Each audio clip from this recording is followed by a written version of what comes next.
right. Uh, as people keep funneling in, I'm just going to get us started. Thank you again for joining us today. Our webinar is Partnering for Prevention, Strategies for BMI Screening and Diabetes Prevention for School-Aged Children. We're really excited to have you here. Um, just before we start, I want to go through some quick reminders. So you can see and hear us, but we can't see or hear you. You're all in listen-only mode. The chat is also disabled, but if you do have a question, please use the Q&A icon that appears at the bottom of the control panel. We appreciate any questions you have even throughout the presentation, but there is a designated portion at the end for Q&A that will go through any of those other remaining ones. But please feel free to use that as the presentation is going on.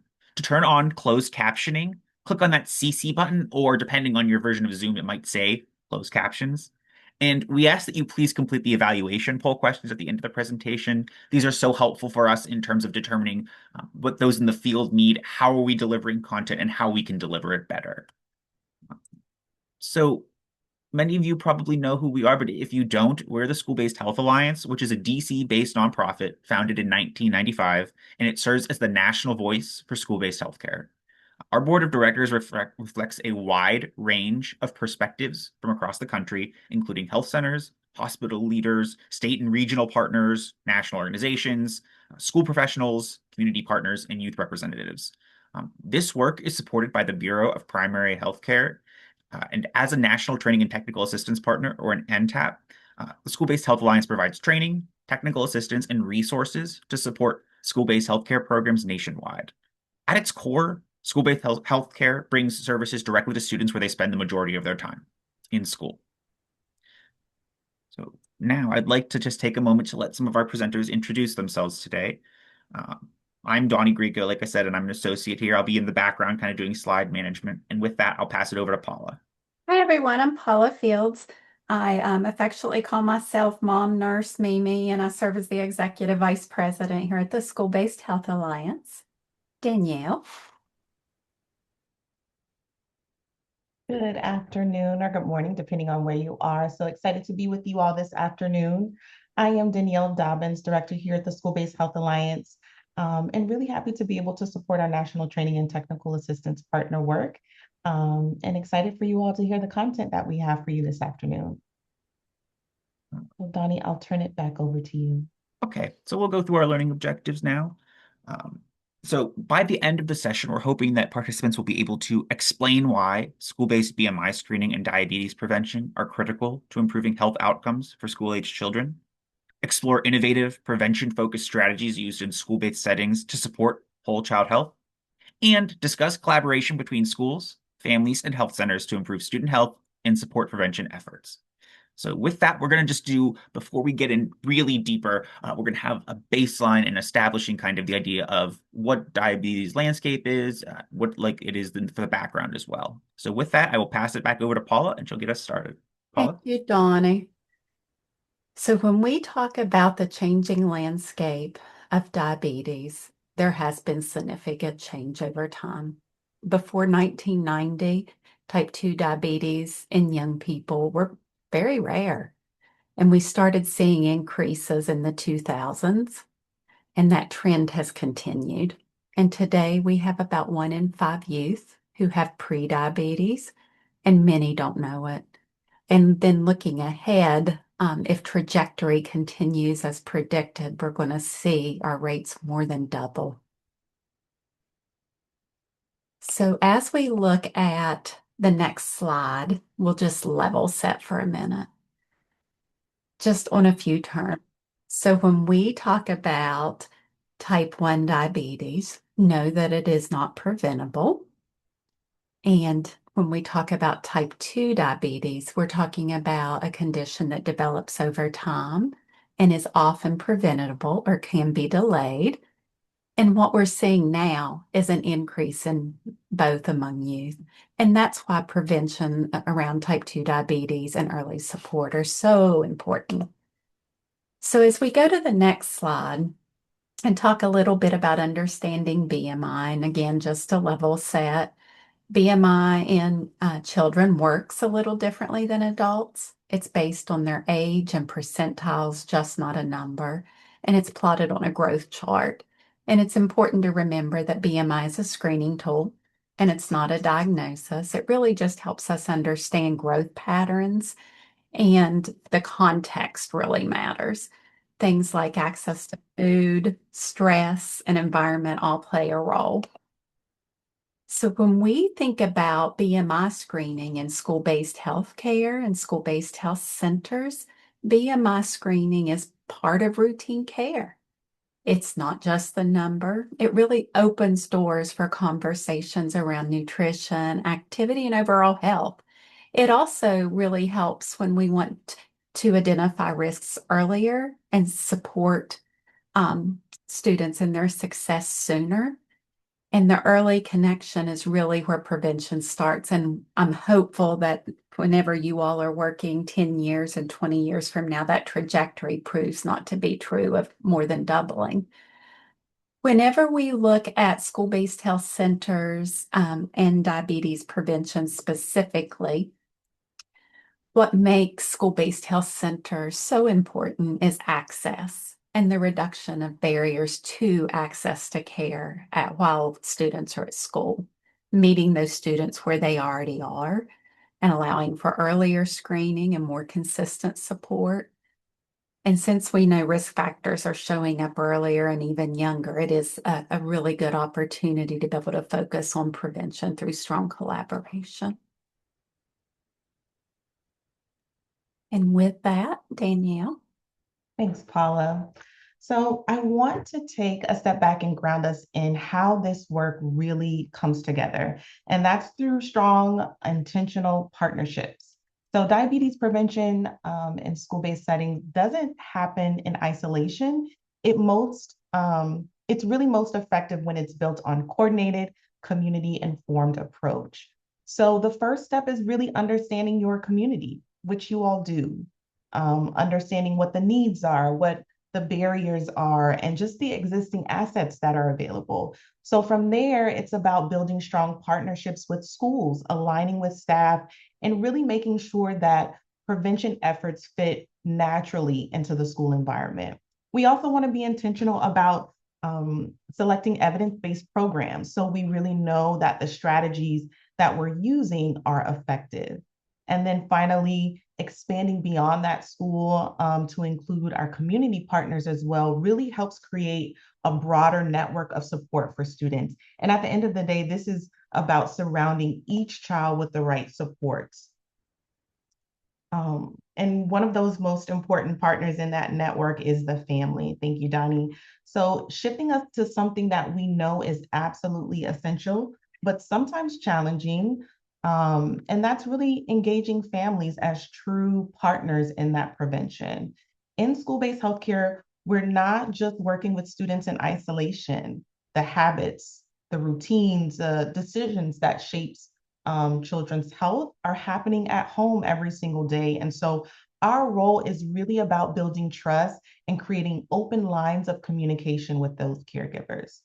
That starts with making sure our staff feel confident and really well equipped to have those meaningful, respectful conversations, especially when topics like weight or lifestyle can feel really sensitive. We also want to meet families where they are, listening to their questions, acknowledging concerns, and really providing clear, practical guidance that feels very doable for what fits into their everyday lives. So we want to reinforce that prevention doesn't stop when a student leaves the health center, right? It continues at home in their routines, in their meals, really in their daily choices. And so when families feel supported and not judged, that makes them much more likely to be engaged and be a partner in that solution. And once that partnership is in place, we can really start to focus on what prevention looks like day to day. Next slide, please. So building on the partnership with families, let's talk a little bit about what prevention looks like in practice.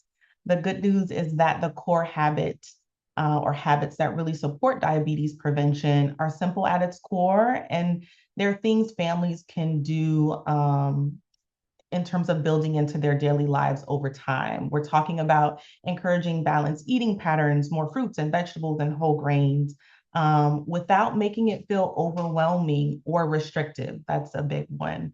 We're also emphasizing daily physical activity, 60 minutes a day for children, but that doesn't mean it has to be just structured exercise. It can look like play or sports or walking, really whatever fits into that child or that family's routine.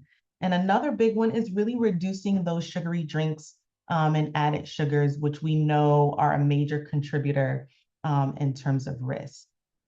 And something we don't always talk enough about is sleep. Healthy sleep routines really play a role in the metabolism and the overall health. But what really brings all of this together is that family environment. So when healthy habits are modeled and supported at home, they're much more likely to stick. So our role is not just to educate families, but to really help families see that these healthy habits um, and how they can really realistically incorporate them into their lives. And so um, with that in mind, we really love to hear from you. So Donnie, I'll transition it back over to you for our Menti poll. All right. Thank you very much. So I'm going to type the code, everyone, in the chat. If you go to menti.com and you can use this code to log into it. Also, we have the QR code up there on the screen. I'm going to stop sharing my current one and I'll share our Menti here for a moment while everyone's logging in.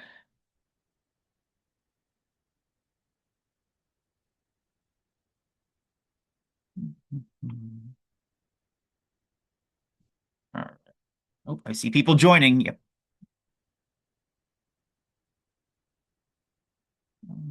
Is this working? Let's try. Reshare my other screen up here now. Here we go. All right. So please keep typing in that code. Please join. Um, we'll give another minute or two just to let anyone else join who wants to, because we really do want to hear from you. And you can continue doing this even after we get started, but 15. All right.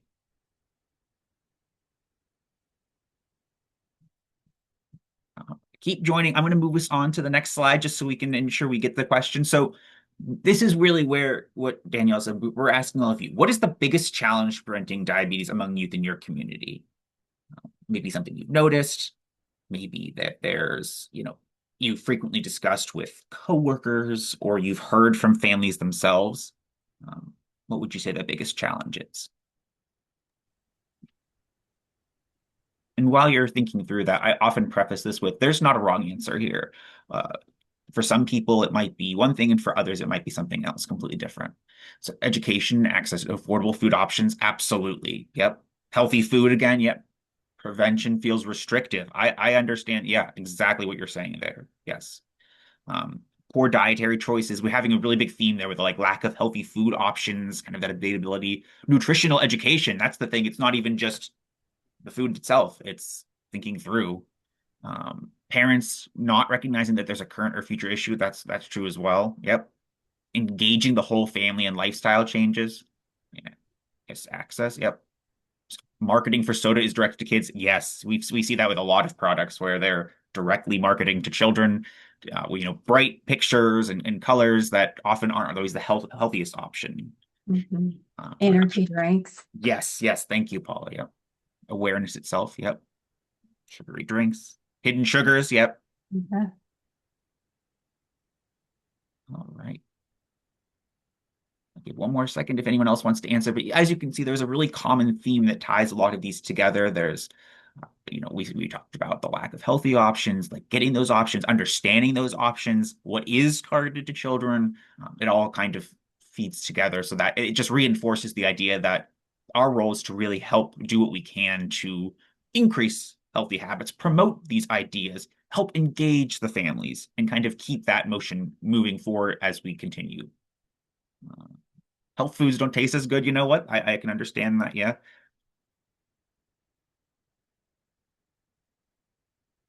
All right.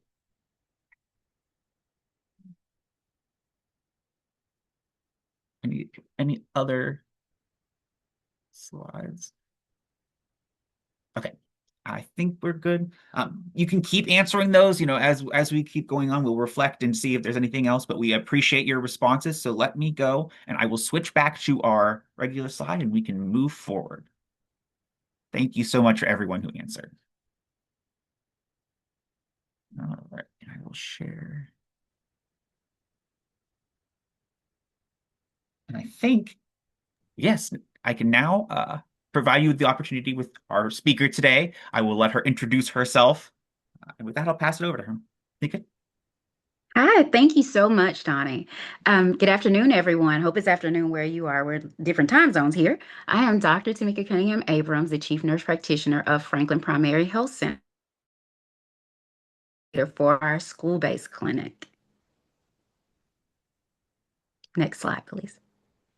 So you all have heard tons of information regarding diabetes prevention, how we can incorporate that into the overall well-being of the child. So let's talk about building healthy school communities. The urgency of this work is reflected in the data.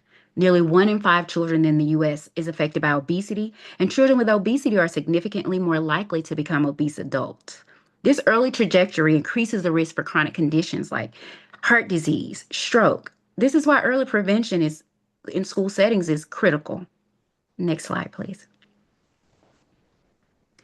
Family and community engagement.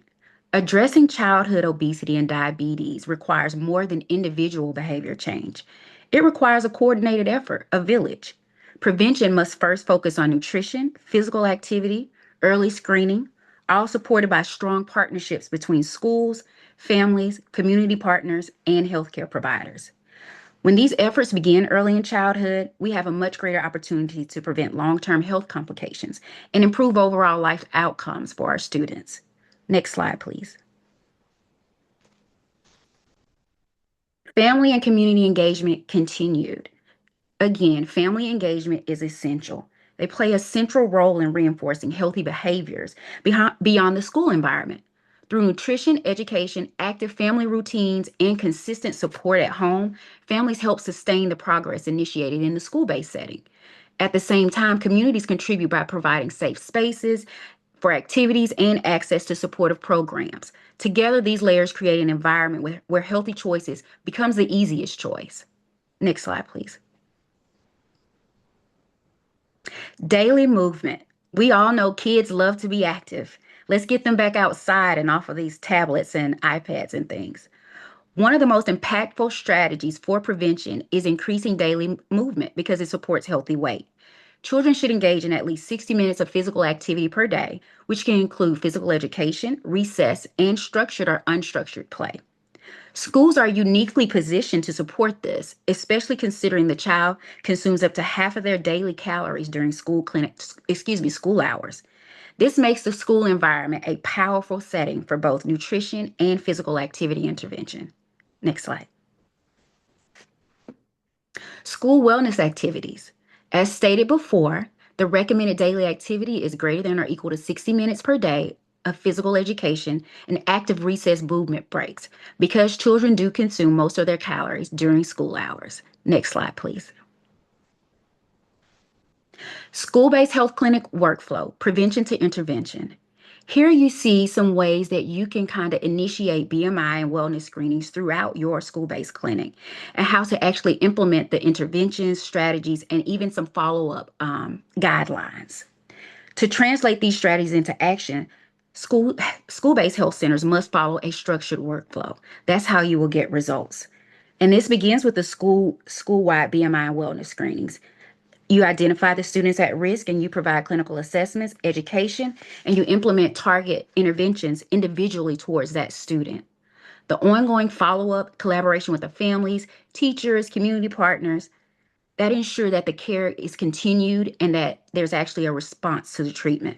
This is not a one-time interaction. It's an ongoing process of prevention and support. Next slide, please. Innovations. As this work evolves, we are seeing more innovative approaches that expand the reach and impact of prevention efforts. Telehealth is connecting students to specialists, while after-school programs are increasing opportunities for physical activity. Partnerships with food banks, Community gardens, nutrition programs are helping address food access challenges.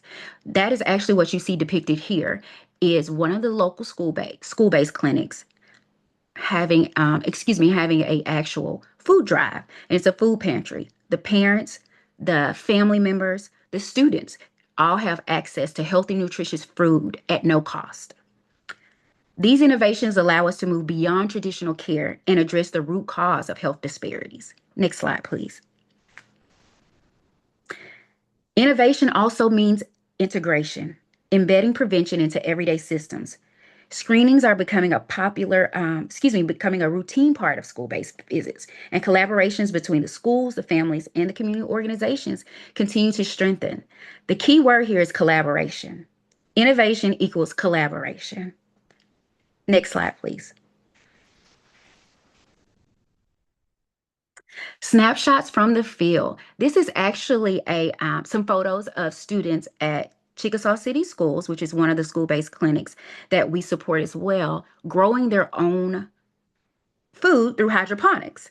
And the students are actually allowed to make salads and eat them as well.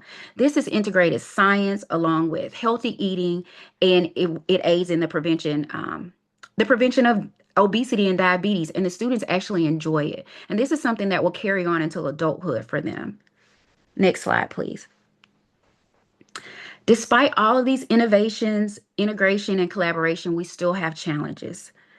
Limited funding, staffing, time constraints within the school day, and broader social factors such as food insecurity and limited access to safe environments all impact our ability to deliver care. However, these challenges also highlight where partnerships and creative solutions are most needed. They push us to think differently and work collaboratively. Next slide, please. This is an example of a student health partnership model, focusing on initially the health centers, the community, branching off into the schools and the families. These are some examples of what this partnership requires. Ultimately, successful prevention depends on a connected system, and that's what this is. Health centers provide screening and clinical support. Schools offer access to meals, education, and physical activity. Families reinforce healthy habits at home, and communities provide resources and opportunities for engagement. When these four components work together, we create a comprehensive and sustainable model for prevention, one that supports the whole child and sets the foundation for lifelong health. Next slide, please. This is an example of a case study of a 12-year-old student who was experiencing morbid obesity. Reports the diet included frequent sugary beverage intake and limited daily physical activity. The family had an issue with food insecurity and limited access to healthy foods, which is very common in the school-based clinic setting.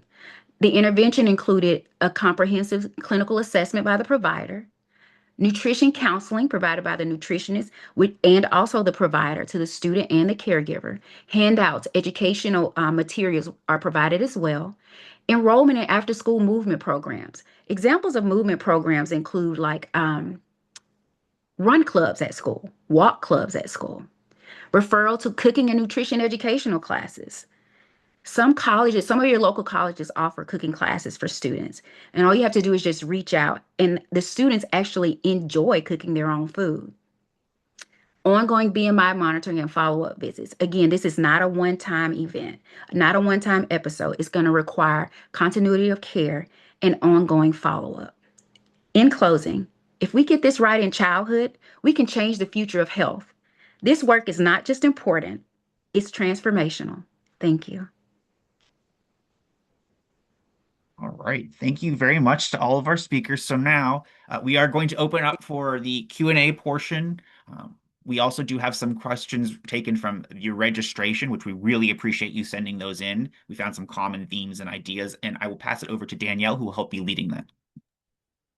Thank you so much. Really great to hear from all of you this afternoon. While we're still waiting for those to come in, I did want to ask Tamika if you could just touch on and provide a little bit more background on those snapshots from the field and how that project got started and is sustained, so folks can take back, possibilities of what they could do in their schools and their So this So these snapshots are particularly for Chickasaw City schools. They actually had one of their community, full service community school coordinators actually reach out to their local farmers, local nurseries, and they actually came to the schools and provided all of the necessary information, the necessary startup kit, all those things that the students would need to implement this project and to grow their own food. So you reach out to your community resources, and that's how they actually got this started. And it's actually called the Freight Farm. So and it's something that the students, whenever they have orientation, registration, this is something that they're so proud to show to their parents. And this is something that they're actually served at registration. But reach out to your community partners. Like I said, a nursery, there are even grants that are probably available for this as well. But you have to have a willing overseer. There is a project coordinator for this who handles everything for the students, who allows them to, they take, certain time out of the day that they're allowed to go and work on this. So it is a collaborative effort, like I said, with the community partners for this. And No. this school is also, it's an independent school system. Hmm. No, thank you for those additional details. That's great to hear. And certainly find your champions. But that's a great result. So thank you for sharing that. I'll dig in more to some of the questions. So the first one is, what methods are currently used to screen for disordered eating among students with higher BMI measurements? If you can share a little bit on that. So there are many tools out there for screenings. A few of the validated tools that are out there are the SCOFF, the EAT 26, and these things are all age based. However, it kind of depends on what your operating system is, such as at my facility, we use Epic. So we don't have anything right now that we are using system wide, which is something we're working on now to find one tool that we feel can be associated with all of our students. So we do things like behavioral health screenings, observing provider observation and school collaboration. We focus on early identification using trauma informed non-stigmatizing approaches, meaning open-ended questions, not being so, not penalizing the student because they're overweight, or accusing them of certain things, or accusing them of overeating and those kind of things. So that is actually the first tool that we use, is actually that trauma-informed destigmatizing approach when speaking to the students. Oh, thank you. And speaking in terms of approaches, another question that came in was, what are the best practices for use of BMI and a comprehensive care approach? So the BMI is a tool. It is one screening tool. You pair that with growth charts, family history, social factors. You focus on the overall health behaviors of the student, and you use team-based centered approach. The BMI is merely a tool for you to use, but all of those other factors come into play as well when actually addressing and creating your prescription for your students. No, that's good. Um, so this next one, what are strategies, or excuse me, what strategies are currently in place to support children at risk for diabetes in relation to nutrition and diabetes monitoring?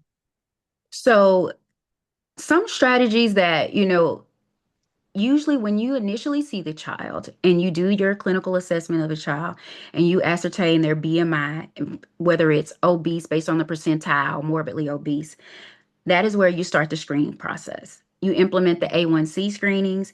You refer to the nutritionist. You provide nutritional counseling. You provide patient education information to the parent. Um, you associate with the school-based wellness programs, meaning create a collaborative follow-up with your provider that's at the clinic, or even the provider, the student's normal pediatric provider. Chronic care management, and also family-centered education. These are things that are usually in place and what we implement regarding supporting students that are at risk for diabetes. And we've actually had some success with some of that implementation. Some students have lost weight, some students have been pre-diabetic and now they're no longer diabetic. And depending upon the actual age of the student, there are so many medications now that assist the youth in losing weight as well for prevention that are now FDA approved. No, that's good. Can you walk us through how your team prioritize which students receive that follow-up after the initial screening, especially when, time and resources are always limited. So Mhm. how do you guys prioritize that? So when we do our school-wide screenings, the ones with the elevated BMIs are pulled aside initially, and they're documented and their names are taken. So it's basically a risk stratification process. Anybody that has an elevated BMI, you're going to get labs. We're going to evaluate, like I said, the behavioral evaluation portion of it. If your BMI is moderate or high risk, you definitely are followed up more frequently. Also, tracking students using our registries that we have, meaning like we may create a list from that particular obesity screening of all the students who have elevated BMIs. And we assign maybe a case manager, or even as the provider, I would just follow up myself with the students to make sure that they schedule an appointment and follow with the parents and that they're taking the necessary steps that have been provided to them for treatment of the obesity. No, that's good. I just want to thank all of our attendees for all of their thoughtful and engaging questions. Continue to send those. The next one I had, I know we talked about approaches earlier. Mhm. So anything that you haven't yet touched on, but what approaches have been most effective when communicating with both students and families about screening results and next steps? That initial conversation, I know it can be tricky. Yes, a lot of motivational interviewing. Motivational interviewing, strength-based language, culturally responsive care. Um, you build the trust through consistency. And you need to be relatable, and you also need to remove your implicit bias when interviewing the students or the parents, because you have no clue of what their socioeconomic environment is. So you need to take all of those things into consideration when you are approaching this sensitive topic for these students and families. Thank you. Yeah, I hear that. Taking extra care and intention around kind of removing any biases or Mhm. assumptions that we have. Um, Another question coming in from our attendees, is there any mental health programs or resources for students dealing with diabetes and chronic illness management that you might be aware of? So globally, I would have to do more research on that, but we actually have a behavioral health program where we are gearing the trajectory of that program and counseling will be geared towards students that are overweight.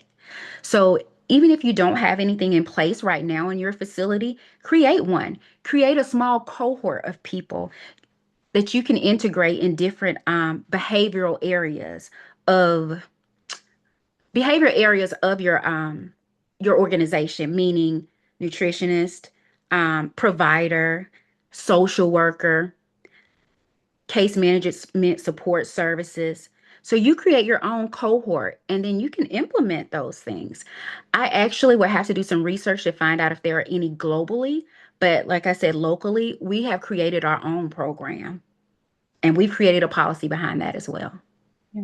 No, I love that. That multidisciplinary team is really important to be That's the word I successful. was looking for. Multidisciplinary team. Thank Yes, you. And yes. especially given the landscape that many school-based health centers look different with staff and building with what you have with given resources, often limited resources. Exactly, exactly.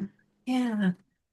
One of the things I was thinking about as I was listening and really appreciating the work and the thoughtfulness that you are doing in your community and the change maker that you are and the Hmm. differences that you're making is I am really curious if you have a success story that you might share with us from the beginning of identification, what the process looked like for that student or students, and what you have seen come out.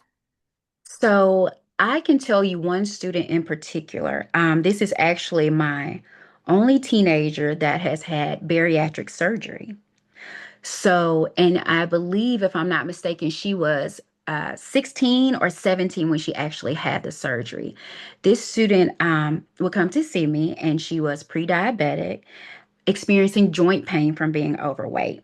issues with fatty liver due to being overweight because her liver enzymes, and how we knew that initially, of course, we checked the baseline lab work.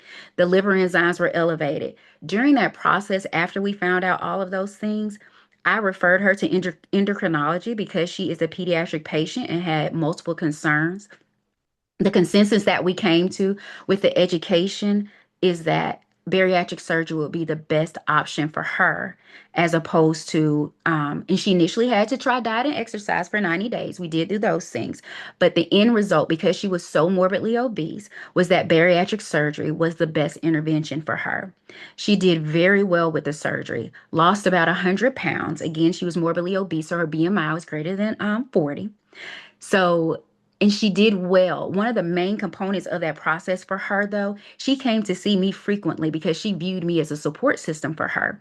Also, she had to have a psychological evaluation prior to the surgery because we have to look at those habits that cause this. And again, the surgery is only a tool as well.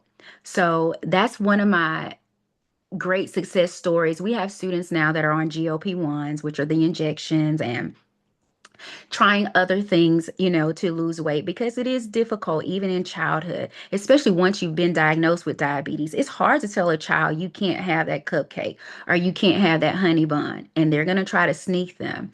So, this one student in particular, though, did very well. Her numbers decreased when we rechecked her labs at follow up. She was no longer pre diabetic and she felt confident in herself and she felt like now she could be proactive in her own care. So, she's doing very well now. She's actually in college.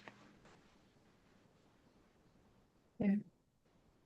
I'm really intrigued by the way practices are changing and seeing new tools and what that means for young people.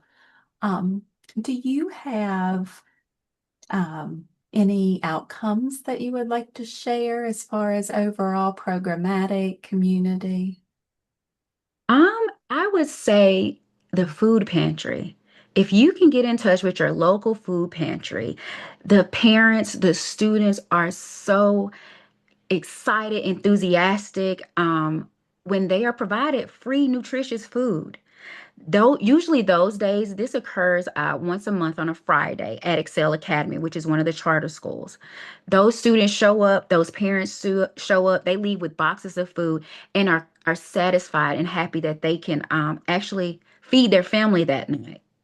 So implementing those kind of things, I think the food pantry and even the hydroponics, the freight garden, I think that is a wonderful thing for students, especially implementing, well, kind of coordinating biology with healthy living.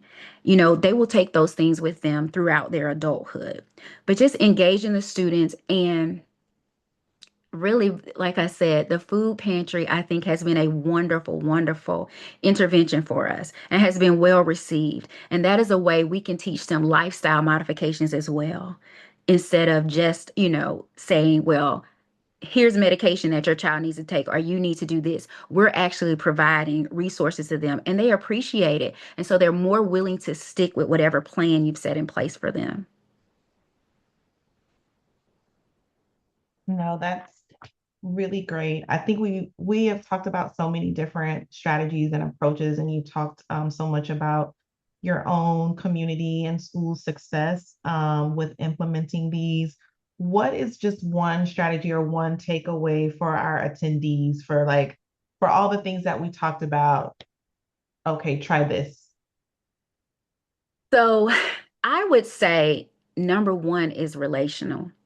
Build a relationship. Build a relationship with that student and that parent. They're not going to want to implement any strategy that you give them if you don't form a relationship with them and be empathetic and show them that you care. Be firm, but show them that you care. And what I find really the strategy that actually provides the most success, other than implementing medications and those kind of things, is lifestyle modifications. They are excited when they get out there and they walk 30 minutes to 1 hour a day or 1 to 2 miles, and then they come back and see Miss Cunningham in a month and they've lost 4 pounds. that excites them and that they did it themselves without assistance. So I feel like lifestyle modification, the motivational interviewing, forming a relationship, that is number one for your student and parent to actually feel comfortable with you and trust you. It's very important to build trust and not be judgmental. And the implicit bias thing is very, very important to make sure that you're aware of, that you don't project that onto the students. And I know that I just named like 5 or 6 different things. I apologize. But I really feel No, like relationships is number one. those are all great. And Donnie, I promise this is actually my last question, but I'm just curious for you, what did you what looking back, what do you wish you would have known in getting started? So, in getting started with elaborate a little bit. And getting started with implementing, being more intentional about supporting students who need that prevention, those prevention services, what do you wish you would have known that you would, pass on to others that are really focusing in on being intentional about this work? Hmm. So that is a great question. I honestly, for these particular students, wish we would have started earlier.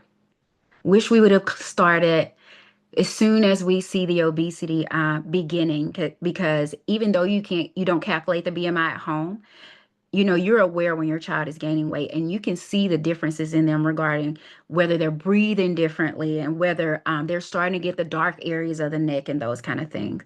I honestly just wish we would have implemented it sooner at an earlier age, as opposed to we're starting with sixth grade. We started with sixth graders. Now we're doing elementary as well. So the only regret that I have, I think, is that I wish we would have done it sooner and started earlier. But better late than never. No, that's amazing. Thank you. Thank you so much. Donnie, I'll turn it back over to you. All right. Thank you so much. Those were some amazing answers. Thank you for all of our speakers. I think that was really great and helpful. I know this is a topic that sometimes people are like, I don't even know how to start this. I don't even know how to approach this. What does it look like? And I think that there are so many strategies. I really love hearing about this every time because I think I've been in different presentations for BMI throughout the years, and I learn something new every time. I have a new Mhm. takeaway, a new idea, something that I can kind of use as like a tangible um, opportunity for others. So thank you all so, so much for that. I am going to move us ahead a little bit here. Uh, let's see. Okay, so I'm going to launch our Zoom poll up. Please just take a moment. Like I said, this is our evaluation poll. It's really helpful for us in terms of determining what is working, what can we do better, who is in the audience, and how we can kind of direct our future work. So if you could just take a second and answer our poll, we really appreciate that. We do use this every time we go through these and see, okay, what areas should we focus on a little bit more? How can we be a little bit clearer in what we're saying? Uh, and what other experiences we can use to kind of just better our work. So I'll just leave that up for just another minute or so. I know there's a few questions.